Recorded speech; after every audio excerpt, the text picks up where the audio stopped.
Directora de Público.es. Queremos consultarle, Virginia, bienvenida a este espacio. De entrada, ¿cuál es el balance, cuál es la primera evaluación que usted hace del resultado del día de ayer? ¿Hasta dónde esto remueve el escenario político de España? Y también, efectivamente, ¿hasta dónde esto cambia la lógica política en relación con el gobierno de Pedro Sánchez?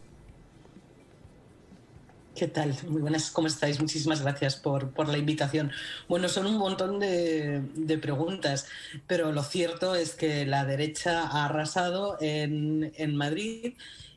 Hay que tener en cuenta que no se vota en España, no se vota igual en las elecciones autonómicas que en las elecciones nacionales, no suelen nada tener que ver el reparto de votos, por tanto yo me atrevería a decir que el resultado de Madrid corresponde a Madrid. Yo no creo que se pueda hacer una extrapolación al resto de España. El gobierno de Pedro Sánchez es un gobierno de coalición que lleva ahora poco más de un año y medio, que además ha tenido que hacer frente a la gestión de la peor pandemia conocida en nuestra historia reciente. Precisamente ha sido gracias al apoyo del partido Podemos, liderado por Pablo Iglesias, que se han podido llevar a cabo medidas sociales para paliar esta crisis y económicas que están en las antípodas de las medidas que se ejecutaron en toda Europa en la anterior crisis de 2007. Y bueno, a mi juicio es un gobierno que todavía tiene bastante recorrido. Lo que sí que es cierto es que el PSOE madrileño, liderado en este caso por Ángel Gabilondo, ha sufrido un batacazo monumental, ha perdido 13 escaños, como decía el compañero, ha sido sorpasado en votos por Más Madrid y en escaños se ha mantenido igual. Hay que recordar que Más Madrid es una escisión de Podemos, precisamente, y es una escisión nacida hace solo 2 años. Por lo tanto, la carrera de este nuevo partido es meteórica, ¿vale? Y esto hay que tenerlo muy en cuenta de cara al futuro, porque la líder en Madrid, Mónica García, es una persona que ha sido la única que realmente ha ejercido una oposición durante los 2 años de gobierno de Ayuso, ¿no? También es importante decir que estas elecciones se tienen que volver a celebrar dentro de 2 años, porque el mandato son 4 años y lo que dicta la legislación en la Comunidad de Madrid es que dentro de 2 años tienen que volver a celebrarse elecciones, ¿no? Por tanto, habrá que ver en ese caso si se revalida esa victoria de Ayuso, ¿no? Yo creo que es relevante también recordar que Ayuso, dentro del Partido Popular, digamos que representa el ala más radical y más ultra de esa derecha. O sea, Ayuso ha comprado el discurso trumpista y de Bolsonaro, de la mentira, de las fake news, ha hecho una campaña, bueno, que básicamente ha ido contra Pedro Sánchez, no contra el líder socialista en Madrid. Y esto es muy ilustrativo. Ha hecho de su bandera la libertad, que parece que es la libertad de ir a tomar cervezas a los bares, a las terrazas de los bares de Madrid, cuando sabemos que Madrid se ha convertido en la capital europea a la que venían el resto de europeos precisamente a salir de bares y a tomar cañas, y este ha sido un poco el baluarte de su campaña. Pero es relevante destacar que Madrid no es España. España es un país multicultural, multirregional, en el que caben distintas nacionalidades y bueno, Madrid está muy en las antípodas de lo que ahora mismo es el resto de España, ¿no? Por tanto, yo no creo que se pueda extrapolar este resultado al resto. Sí que me gustaría destacar una cosa, y es que a mi juicio estas elecciones suponen el final de un ciclo, ¿no? El final de un ciclo nacido del 15M. Ahora justo estamos celebrando 10 años de esas movilizaciones históricas, de las cuales nacieron partidos como Podemos y como Ciudadanos. Ciudadanos es un partido que se autodenomina de centro, y Ciudadanos ha pasado de ser la tercera fuerza política en Madrid a desaparecer del Parlamento Autonómico. Mientras tanto, Pablo Iglesias, el líder de Podemos, como sabéis, anunció ayer su dimisión y su renuncia a todos los cargos. Por tanto, estas fuerzas políticas que nacieron en esa época posterior al 15M y que dieron al traste con el bipartidismo en España, que llevaba muy asentado en el país desde el final de la dictadura, desde la transición, lo que se llama aquí el régimen del 78. Bueno, pues digamos que ahora pasan a estar en una dimensión nueva. La desaparición de Ciudadanos es bastante probable y la reconfiguración de Podemos es obligatoria, ¿no?, una vez salido Pablo Iglesias. Es decir, que tenemos un escenario bastante complejo y bastante interesante políticamente hablando. Claro, y además fascinante para el análisis de Virginia a propósito de lo que acaba de mencionar, pero ya que también lo ha dicho, este ciclo político que se cerraría el día de hoy después del 15M, ¿hasta dónde ha sido mejor evaluado, mejor procesado por el Partido Popular para que obtenga el resultado que obtuvo ayer? Es decir, ¿hasta dónde el procesamiento político de todo este periodo lo entiende o lo hace de una mejor lectura el Partido Popular a diferencia del PSOE y de Unidas Podemos? Fíjese, yo creo que ahí no tiene tanto que ver esto. Yo creo que el PP realmente no hace una lectura de este periodo ni de este ciclo. Yo pienso que lo que ha sucedido en estas elecciones tiene bastante que ver con la propia figura de Pablo Iglesias. Pablo Iglesias es un líder político que ha sido denostado, criticado, acosado en la puerta de su vivienda durante muchísimos meses. Ha sido perseguido judicialmente sin motivo. No hay ningún tribunal que haya podido demostrar la financiación ilegal de Podemos, de la que le han intentado acusar la mayor parte de los medios y la mayor parte de los partidos políticos.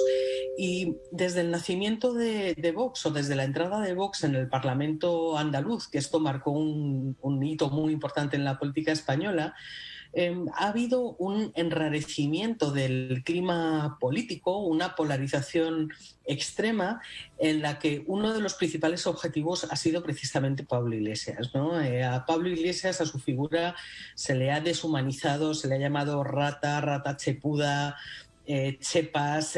Bueno, se le ha intentado convertir en una cosa, digamos, muy perseguible. Y la consecuencia de todo esto ha sido que en las últimas semanas de campaña Pablo Iglesias ha recibido varias amenazas de muerte con sobres con balas, ¿no?, algo que ha pasado también entre otros líderes.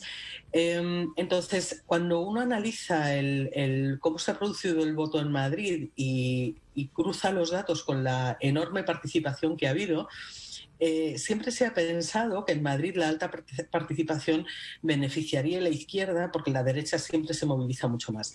Sin embargo, lo que ha quedado claro es que ha habido un voto del miedo de la derecha que ha sido el que se ha movilizado más todavía que el de la izquierda.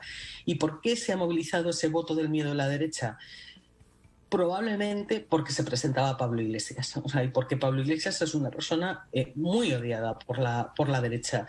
Entonces, creo que las palabras que él pronunció anoche, en las que hacía referencia a que él ya no podía sumar dentro de Podemos y que lo habían convertido en un chivo expiatorio, bueno, digamos, en una especie de arma arrojadiza que perjudicaba a la propia democracia, creo que tienen que ver con este análisis que estoy haciendo, ¿no?, con ese voto del miedo de la derecha. Por tanto, no creo que este resultado del Partido Popular tenga tanto que ver con esa lectura que se hace del cierre de ciclo, como con el hecho de que, aunque aquí se nos ha contado que la derecha estaba fragmentada en tres partidos, que eran el Partido Popular, Ciudadanos y Vox, la realidad es que la derecha sigue siendo una y única. Vox es el ala más radical del Partido Popular y Ciudadanos, aunque siempre se ha autodenominado de centro,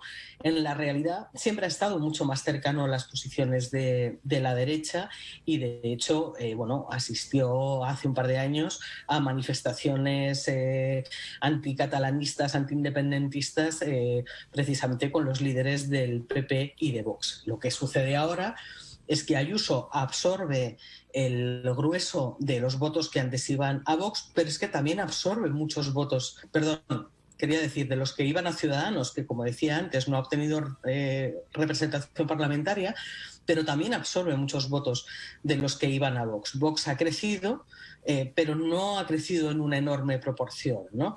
Y de hecho, Ayuso, con sus 65 escaños, va a poder gobernar sin necesidad de meter a Vox en el gobierno.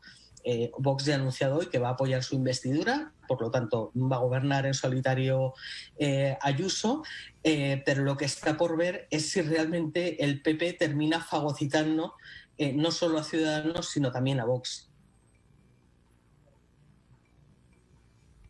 Ahora bien, a propósito de lo que menciona usted, Virginia, en esta situación y en este contexto, ¿cuál es la expectativa que tiene la izquierda española en función de lo que acaba de ocurrir en Madrid?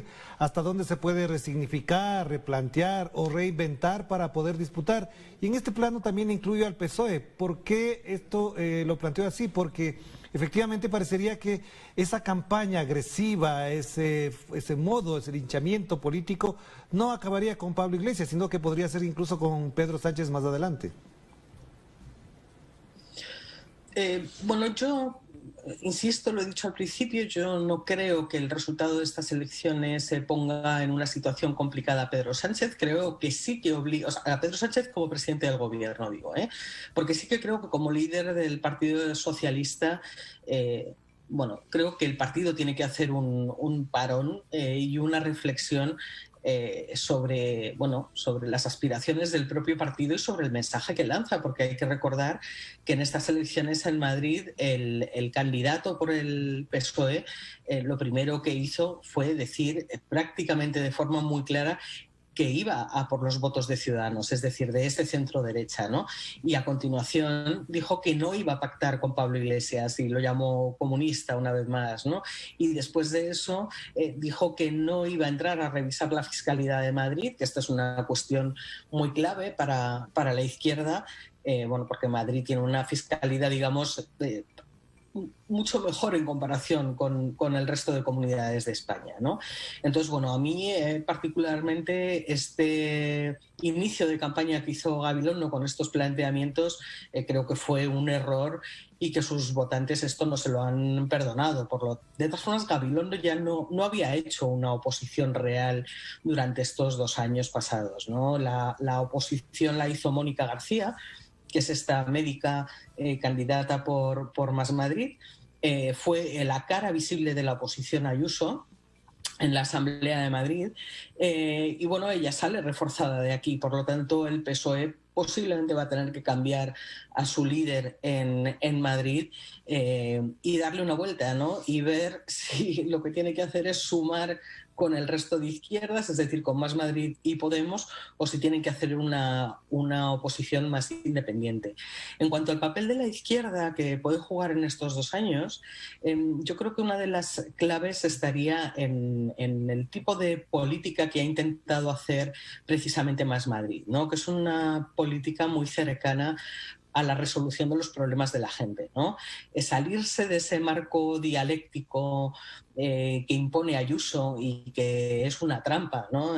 Porque está basado en mentiras y en falacias, y entrar a los problemas reales, ¿no? Porque la realidad es que Madrid es una de las comunidades más ricas de España en cuanto a renta per cápita, pero también es una de las comunidades más desiguales.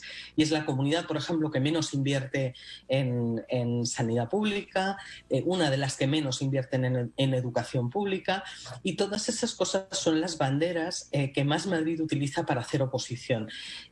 Más Madrid ha crecido significativamente, ha sorpasado en votos al PSOE, por lo tanto creo que la lectura es que ha sido un acierto esa apuesta y que esa debería ser la línea a seguir por la izquierda para estos 2 años. En cualquier caso, ahora lo que sí que nos queda aquí abierto es una gran incertidumbre en torno a Podemos, ya no en Madrid, sino a nivel nacional, porque la salida de Pablo Iglesias, a lo que tiene que llevar posiblemente es a una reconfiguración completa del partido, que ahora quedará previsiblemente en manos de Yolanda Díaz, que es la actual ministra de Trabajo y es una de las ministras con mejores valoraciones y una de las poquísimas políticas que en este país ha conseguido concitar acuerdos y consensos entre fuerzas muy diferentes, como por ejemplo la patronal y los sindicatos, ¿no? Vamos a ver qué tipo de gestión puede hacer Yolanda Díaz del partido, pero hay que tener en cuenta que esto coincide con una crisis económica tremenda derivada de la pandemia y que afrontar estos dos asuntos tan grandes es bastante complicado, ¿no? Pero yo creo que Podemos tiene también un largo camino por delante. Podemos tiene un déficit importante, que es que no tiene una estructura regional fuerte. Y esta es una de las carencias que ha tenido desde el principio, y lo que está por ver es si Más País, que es, digamos, el partido madre de Más Madrid, que ha sido gran triunfador de estas elecciones por detrás del PP, consigue, antes que Podemos o no, fortalecer esa estructura regional y competir o no con Podemos en esos términos. Gracias, Virginia, muy amable por atender esta invitación para conversar sobre este tema. Le enviamos un caluroso abrazo y esperamos que en las próximas jornadas podamos contar con su criterio. Un abrazo a la distancia, que esté muy bien. Muchísimas gracias, un abrazo. Hasta luego.